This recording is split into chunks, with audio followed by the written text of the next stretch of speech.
Life will test you every single day. And the truth is, most people lose not because they lack talent, not because they lack opportunity, because they allow weak feelings to control their lives. You don't feel like getting up, so you hit snooze. You don't feel like studying, so you quit early. You don't feel motivated, so you give up on your goals. But hear me clearly, your feelings are lying to you. If you keep letting emotions dictate your actions, you'll never reach the level of success you're chasing. This is the moment to make a decision, to rise above your moods, and to kill every weak feeling that's holding you back. Because greatness doesn't wait for you to feel ready. Greatness demands that you show up, no matter what. When you wake up in the morning and the alarm goes off, something strange happens. Before your rational mind has even had the chance to take control, your feelings start negotiating with you. They whisper, stay in bed a little longer. You deserve it, you're tired. And in that moment, if you give in, you've surrendered your day. Not to exhaustion, not to logic, but to a fleeting emotional impulse that might last only a few minutes. This is the trap so many people fall into. They allow temporary states of emotion to dictate decisions that shape their permanent reality. You see, feelings are like the weather, shifting, unpredictable, and out of your control. Some mornings you'll feel strong, other mornings you'll feel weak. Sometimes you're energized, other times you're drained. If your entire life strategy is based on waiting to feel good before you act, you're gonna fail, because those feelings will betray you more often than they'll serve you. Discipline, on the other hand, is not temporary. It is the structure you build brick by brick that allows you to operate regardless of the climate of your emotions. Discipline is the anchor that keeps you grounded when your feelings try to toss you around like waves in a storm. Think about it this way. Feelings are a terrible compass for life because they point in every direction depending on the circumstances. They're influenced by how much sleep you got, what someone said to you, what you ate, or even what the weather looks like outside. Discipline is the North Star. It doesn't move. It doesn't shift when the winds change. It gives you a fixed point of orientation that tells you exactly where to go, no matter what storms you face internally. Now, this isn't about denying feelings. It's about putting them in their proper place. There's nothing wrong with acknowledging how you feel. The danger comes when you elevate feelings above responsibility, above vision, above the commitment you've made to yourself and others. That's when weakness takes control. Weakness doesn't always appear as obvious laziness. Sometimes it comes disguised as comfort, self-pity, or even rationalization. You tell yourself, I'll start tomorrow, or I deserve a break. And maybe you do deserve rest, but the question is, did you earn it through discipline? Or are you using your emotions to escape the work that needs to be done? The most successful people you admire are not immune to weak feelings. They feel fear, they feel doubt, they feel exhaustion just like you. The difference is that they don't let those feelings sit in the driver's seat. They put discipline in charge. Michael Jordan didn't feel like practicing every day. Eric Thomas doesn't feel like grinding at 3 a.m. every single morning. But their discipline carried them where their feelings would have abandoned them. Discipline builds character, and character sustains you long after the initial burst of motivation fades. There's also a deeper psychological truth here. Feelings live in the present, they react to the immediate moment. But discipline is rooted in the future. It's about sacrificing what you want now for what you truly desire later. When you let feelings lead, you become a slave to the present. You trade the possibility of a better tomorrow for the comfort of right now. But when you lead with discipline, you align yourself with a long-term vision, and that gives your life structure and meaning. And here's something worth reflecting on. Feelings ask, what do I want right now? Discipline asks, who do I want to become? Those are two completely different questions, and the answer you choose determines the life you build. One leads to fleeting pleasure and regret, the other to lasting fulfillment and achievement. I want you to consider how many opportunities you've already lost because you allowed a temporary feeling to make a permanent decision. How many workouts skipped, how many projects unfinished, how many doors closed? Not because you lacked ability, but because you allowed weakness to speak louder than discipline. If you keep letting that pattern run your life, you will look back one day and see not failure, but wasted potential, and that is far more painful. So the challenge is simple, but not easy. Every time your feelings tell you to stop, push forward anyway. Every time your feelings tell you to give up, stay the course. Every time your feelings beg for comfort, remind yourself that discipline will give you a life far greater than anything comfort could ever provide. Feelings may be temporary, but the life built on discipline, that is permanent. And when you truly understand this, when you live by it daily, you won't be controlled by how you feel in the morning or by what distractions tug at you during the day. You'll be controlled by something stronger, something unshakable. You'll be led by discipline. There's a brutal but liberating truth that most people spend their entire lives avoiding your dreams, don't care about your mood. They don't pause because you're tired. They don't make exceptions because you're stressed. They don't bend to your emotional state. Dreams exist on a higher plane, indifferent, untouched by how you feel at any given moment. And if you want to reach them, you must learn to operate with the same level of indifference toward your moods. The reason so many people never build the life they say they want is not that they lack intelligence or resources, but because they keep negotiating with themselves based on how they feel. They say, I'll work on my goals tomorrow when I feel more motivated. But motivation is like a guest that never stays long. you can't build a future on it. The person who waits for the perfect emotional climate never plants the seeds. And when harvest time comes, they wonder why their field is barren. Think of the people who achieve extraordinary things. It's tempting to believe they must always feel inspired, always feel energized, always feel unstoppable. But that's a lie. They feel what you feel: fear, fatigue, boredom, resistance. The only difference is they don't allow those emotions to decide the outcome of their day.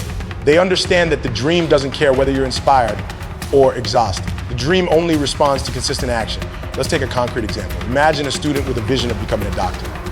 If she studies only when she feels motivated, she'll fail. Why? Because the dream, the acceptance letter, the career, the ability to save lives will not take into account how drained she was after class or how badly she wanted to relax and watch TV. The dream simply asks, did you prepare or did you not? Did you put in the hours or did you cave to your mood? And that's true in every domain of life. Business, relationships, personal growth. The dream measures input, not intention. This is a psychological reality worth emphasizing. Moods are transient states. They're shaped by thousands of subtle variables you can't fully control: sleep cycles, hormones, diet, stress levels, even something as random as the weather. They are not a stable foundation for life. But your dreams, they're stable, at least in their demands. They stand fixed in the distance, requiring the same level of sacrifice today as they will tomorrow. They don't reduce their price because you had a bad day. And so the question becomes, do you want to be a slave to your moods, or do you want to be a servant to your vision? One leads to a life of excuses, the other leads to achievement. But you cannot have both. You must choose. Every time you let your mood dictate your actions, you reinforce weakness. Every time you act despite your mood, you reinforce strength. Over time, these small decisions shape your character. Philosophically, this comes down to the tension between comfort and meaning.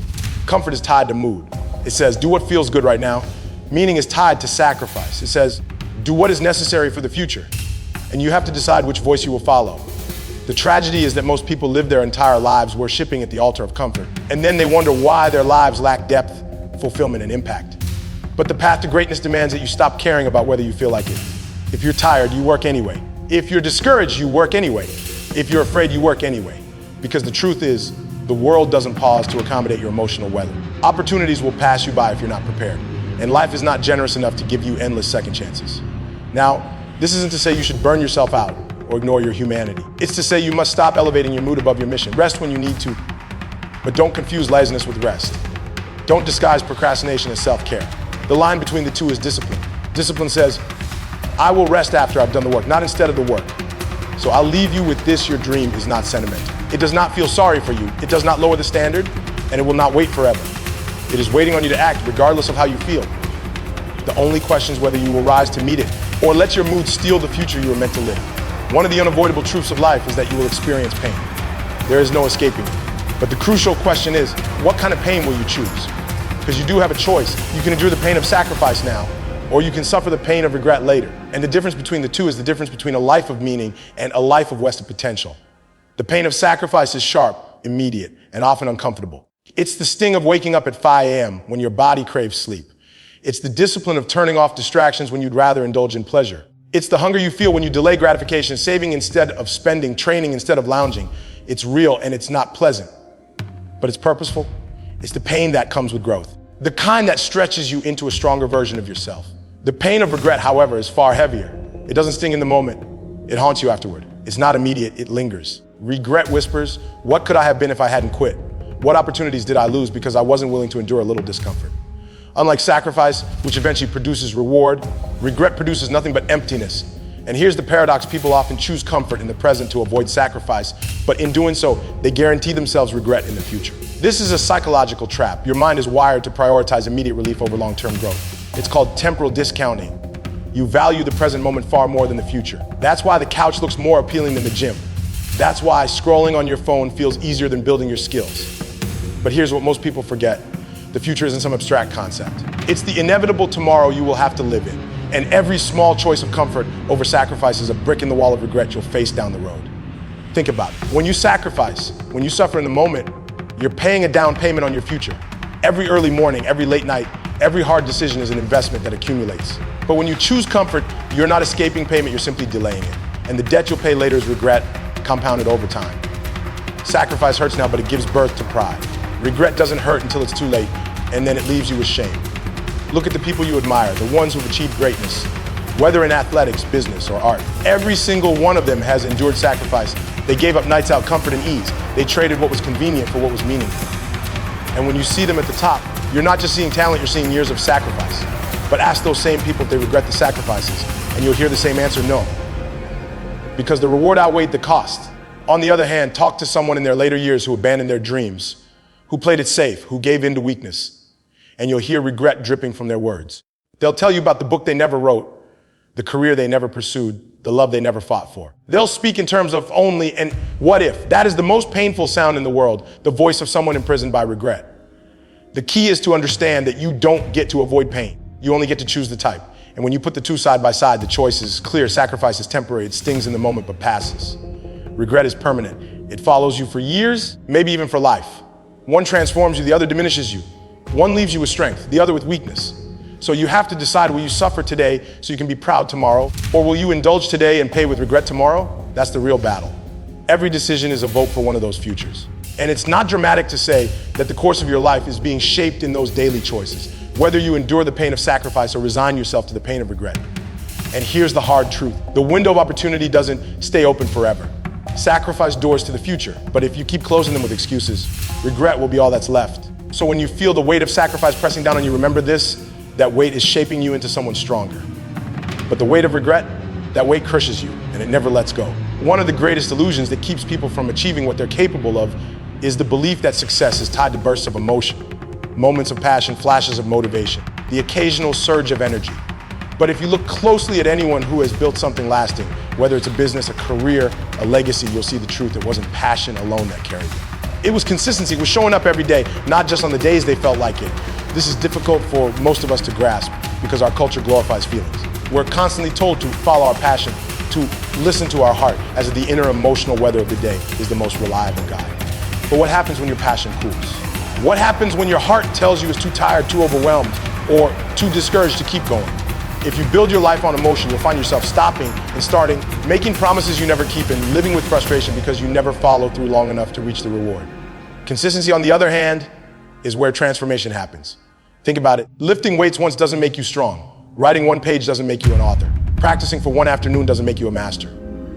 Strength, mastery, achievement, these are the results of repeated action over time, action that is sustained regardless of mood. Consistency compounds, and what it compounds into is character. The problem is that emotions often sabotage consistency. When you feel tired, you're tempted to skip. When you feel unmotivated, you procrastinate. When you feel afraid, you back down.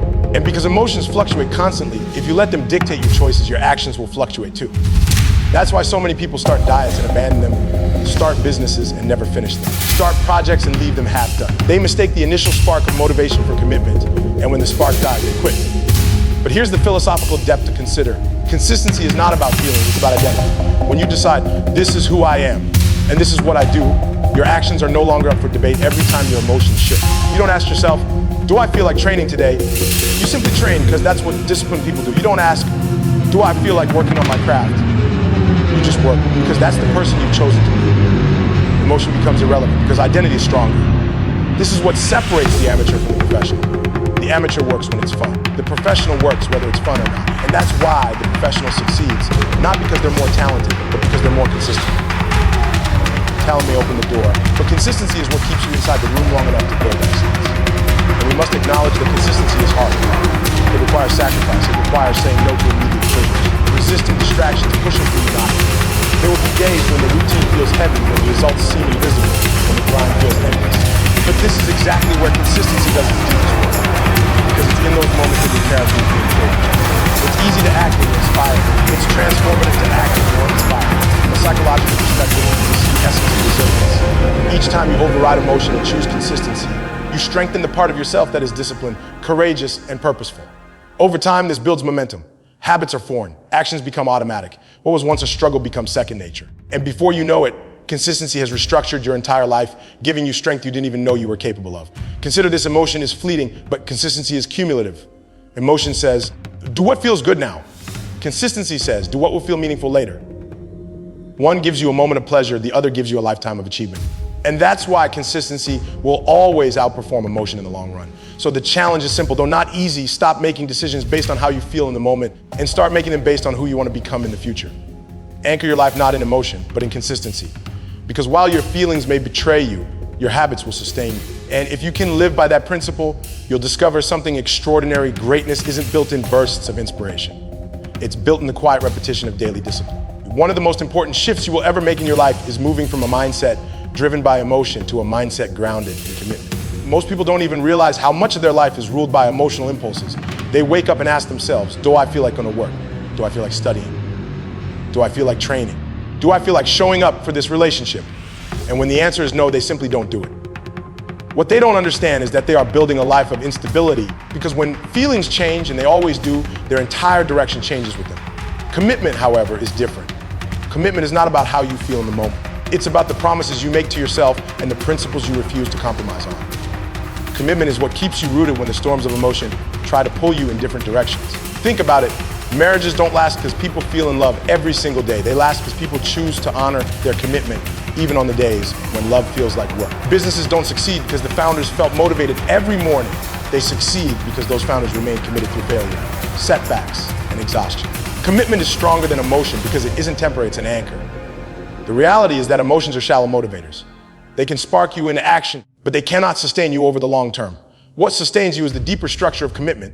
It's the decision that says, I will do this not because I feel like it today, but because I said I would, because it matters, and because the person I want to become depends on it.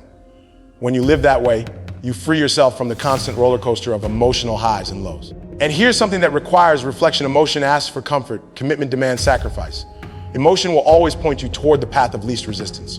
It whispers, take the easy way. Rest a little longer. Quit when it gets hard. But commitment does the opposite. It pushes you directly into the difficult path because it knows that's where the growth is. Commitment transforms weakness into strength because it forces you to act against your impulses. And the very act of doing what you don't feel like doing reshapes your identity. You stop seeing yourself as someone controlled by weakness and start seeing yourself as someone capable of mastery. There's also a deeper psychological dimension here. Commitment isn't just about willpower. It's about aligning yourself with meaning. When you commit to something larger than yourself, you tap into a source of strength that emotions cannot provide. Viktor Frankl, the psychiatrist who survived the Holocaust, wrote that people could endure almost any suffering if they had a why. That's the power of commitment. When you anchor yourself to a purpose greater than momentary comfort, your actions become non-negotiable. You no longer ask, do I feel like it? You say, this is who I am. This is what I do. This is what I'm building. But let's be honest, commitment isn't glamorous. It often looks boring, repetitive, and thankless. Waking up early, grinding day after day, sacrificing immediate pleasure for long-term vision. It doesn't always feel rewarding in the moment. And that's exactly why so many people give up. They're addicted to feelings, not dedicated to commitment. But those who stay the course discover something profound. Over time, commitment produces freedom.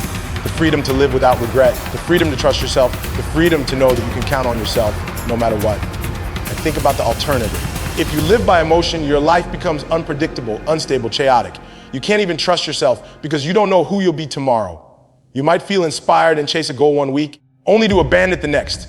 You become someone who starts everything but finishes nothing. And that's not because you lacked ability. It's because you lack commitment. So the challenge is this: stop asking yourself whether you feel like it and start asking yourself what you've committed to. Replace the language of emotion with the language of responsibility. Instead of saying, I don't feel like it, say, I said I would, so I will. That single shift will change the trajectory of your life. Because in the end, emotions will betray you. They will tell you to stop when you need to keep going. They will tell you to quit when you're close to a breakthrough. But commitment, that's where transformation happens. Commitment keeps you moving when emotion says you can't. Commitment ensures that your future self will thank you instead of resent you. Every time you surrender to weakness, you shrink. Every time you overcome it, you grow. That's the simple but profound reality of human development. Weakness isn't just a single act of laziness, fear, or doubt. It's a pattern. And patterns repeated become identity. If you consistently let weakness dictate your actions, you become someone who gives in. But if you consistently kill weakness, if you silence the voice that tells you to quit, to hide, to settle, you build resilience. And resilience is the bedrock of greatness. Think about resilience not as a single act of toughness, but as a muscle. You don't develop it in one moment of heroism. You build it through repetition, through countless small victories over weakness. Each time you choose discipline over comfort, you add a layer of strength. Each time you act despite fear, you harden your resolve. Each time you reject excuses, you reinforce your will. Over time, these layers accumulate into something unshakable. That's resilience, the ability to withstand pressure without breaking, the capacity to keep moving forward no matter what life throws at you. Now, many people misunderstand resilience. They think it's about being unfeeling, about pretending you're never afraid, never tired, never discouraged. That's not resilience, that's denial. Real resilience acknowledges weakness but refuses to bow to it. It's the voice inside that says, yes, I'm tired, but I will keep going. Yes, I'm afraid, but I will act anyway. Yes, this hurts, but I will endure. Resilience isn't the absence of weakness. It's the daily decision to kill it before it kills you. And here's why this matters. Life will test you. That's not a possibility. It's a guarantee. You will face loss, failure, rejection, and obstacles you never saw coming. If you haven't built resilience, those moments will crush you. You'll break under the weight. But if you've trained yourself to overcome weakness daily, you'll meet those challenges with strength. You won't avoid hardship, but you'll have the capacity to endure it, to adapt, and arise stronger on the other side. There's a psychological depth here worth considering. Weakness often disguises itself as compassion for yourself. It says, take it easy, you've done enough, don't push too hard. And yes, there are moments where rest is necessary, but most of the time weakness isn't asking you to rest, it's asking you to quit. And the problem with quitting is that it teaches your brain that surrender is an option. Each time you give in, you reinforce the pathway of avoidance. But when you resist, when you push past weakness, you rewire your brain in the opposite direction. You teach yourself that endurance is possible. You prove to yourself that you can handle more than you thought. This is why resilience is so closely tied to identity. Every act of resilience reshapes how you see yourself. You stop viewing yourself as fragile and start viewing yourself as capable. And that shift in self-perception is powerful because the way you see yourself determines the risks you're willing to take, the goals you're willing to pursue, and the life you're willing to build. Think about people who have achieved extraordinary things, athletes who push past injuries, entrepreneurs who persevere through failure, leaders who carry nations through crisis. What they have in common is not an absence of weakness, but a refusal to let weakness have the final word. They've built resilience through years of killing weakness in the small, hidden moments when nobody was watching, when it would have been easy to settle. That unseen training is what made them capable of greatness in public. And here's the truth, resilience isn't built in comfort. It's built in resistance. Just like muscles only grow when pushed against weight, your character only grows when pushed against hardship. If you avoid resistance, you avoid growth. If you embrace it, you become strong. So the question to ask yourself is this: what kind of person do you want to become? Someone who lets weakness dictate the terms of their life, or someone who kills weakness daily and builds a resilience that nothing can break? The choice is yours, and you make it every time you face discomfort. Because in the end, weakness will always whisper, but resilience will always roar louder if you train it. At the end of it all, life isn't about waiting for the perfect conditions or hoping that success will one day fall into your lap. It's about what you choose to do with the opportunities and struggles in front of you right now. Every choice you make, whether to stand firm in the face of fear, to discipline yourself when comfort tempts you, to embrace responsibility when it feels heavy, or to kill weakness when it whispers in your ear, those choices are shaping your future. Step by step, decision by decision, you are building the person you will become. And if you commit to growth, if you cultivate resilience, if you embrace the truth that your future depends entirely on what you do today, then you will discover that greatness is not reserved for a chosen few. It's earned by those who refuse to quit. So leave here with this conviction: you are stronger than you think, capable of more than you imagine, and your best life is waiting on the other side of discipline, courage, and relentless action. The question is no longer whether you can, it's whether you will.